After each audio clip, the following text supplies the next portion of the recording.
folks, today's Google Sheets tip is all about using COUNTIF to measure the frequency that a statement occurs.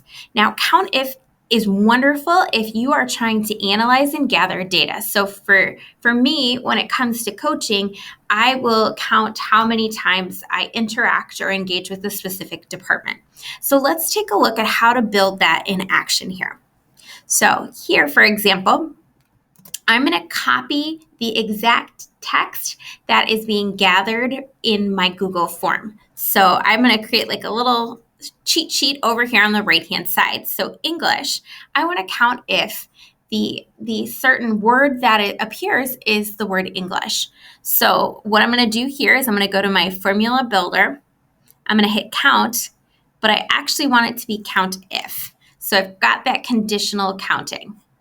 COUNTIF something in row D, so I'm going to use the $sign so that it collects everything in D and D again. So now you can see that it's highlighted that specific column. So it's going to be looking for that word in that column. Then I'm going to put a comma and I'm going to add the word English and press enter. So now I see that the word English has appeared 146 times. I can continue that process with different keywords. And so here, I can even drag down that formula so that it's here, but I don't want it to say English, so I'm going to change out that word, highlight that, and I'm going to make sure it says SPED. And I need to be really careful to make sure that that text is exactly matching.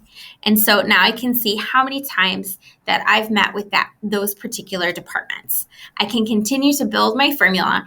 And again, this is really, really great for data collection and analysis. So keep playing around with Google Sheets in your classroom.